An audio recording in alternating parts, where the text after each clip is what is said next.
Hi കൂട്ടുകാരെ, അസ്സലാമു അലൈക്കും. ഇന്ന് ഞാനൊരു പൂരിയുടെ റെസിപ്പി ആയിട്ടാണ് വന്നിരിക്കുന്നത്.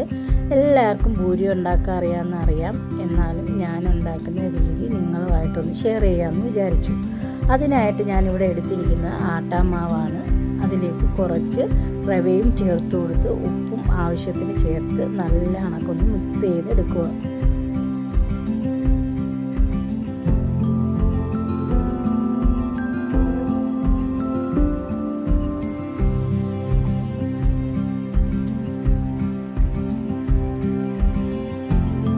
കൈ കൊണ്ട് നല്ല രീതിയിൽ മിക്സ് ചെയ്ത് കൊടുക്കാവുന്നതാണ്. അതിനുശേഷം ഞാനിവിടെ ചൂടുവെള്ളമൊന്നുമല്ല ചേർക്കുന്നത്, പച്ചവെള്ളത്തിലാണ് നനച്ചെടുക്കുന്നത്. പച്ചവെള്ളത്തിൽ നല്ല രീതിയിൽ നമുക്ക് അതൊന്ന് കുഴച്ചെടുത്തിട്ട് വരാം. അതായത് നല്ല കട്ടിക്ക് തന്നെ കുഴച്ചെടുക്കുക. അധികം വെള്ളം ചേർക്കരുത്, വെള്ളം കൂടി പോകരുത് പൂരിക്ക്. അതാണ്ട് ഞാനിവിടെ കുഴച്ചെടുത്തിട്ടുണ്ട്. അതിലേക്ക് കുറച്ച് ഓയിലും കൂടി ചേർത്ത് കൊടുക്കാം. അതായത് ഏത് ഓയിലായാലും കുഴപ്പമില്ല. ഞാനിവിടെ പാം ഓയിലാണ് ചേർത്ത് കൊടുത്തിരിക്കുന്നത്. അത് കൂടി ചേർത്തിട്ട് നമുക്ക് നല്ല രീതിയിൽ ഒന്നും കൂടി മിക്സ് ചെയ്ത് വയ്ക്കാവുന്നതാണ്. കുറച്ച് നേരം അടച്ച് അത് റെസ്റ്റ് ചെയ്യാനായിട്ട് വയ്ക്കാം.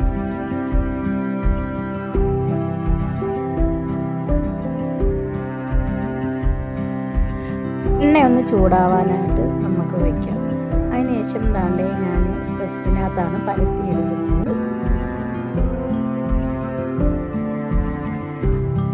നമ്മൾ എണ്ണ ദാണ്ടേ ചൂടായിട്ടുണ്ട്. നമുക്ക് ഇനി ഇത് ഓരോന്നായിട്ട് പൊരിച്ചെടുക്കാവുന്നതാണ്.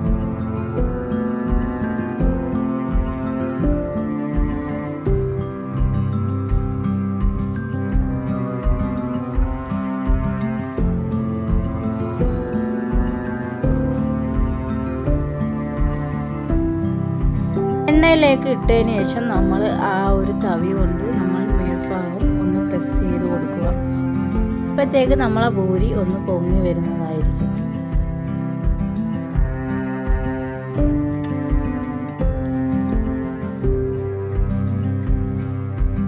നമ്മളെ പൂരി ഇവിടെ റെഡി ആയിട്ടുണ്ട്. അതുകൊണ്ട് അതേപോലെ നമുക്ക് ബാക്കിയുള്ളതും കൂടി പൊരിച്ചു പോരാവുന്നതാണ്.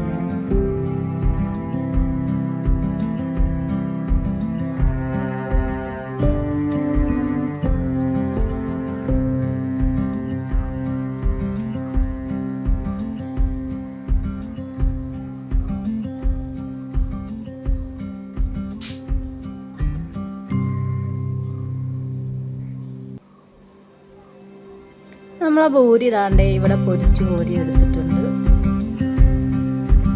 റവ ചേർത്തത് കൊണ്ട് നല്ല സ്ക്രിപ്പിയായിരിക്കുകയും ചെയ്യും. നല്ല സൂപ്പർ ടേസ്റ്റുമാണ്.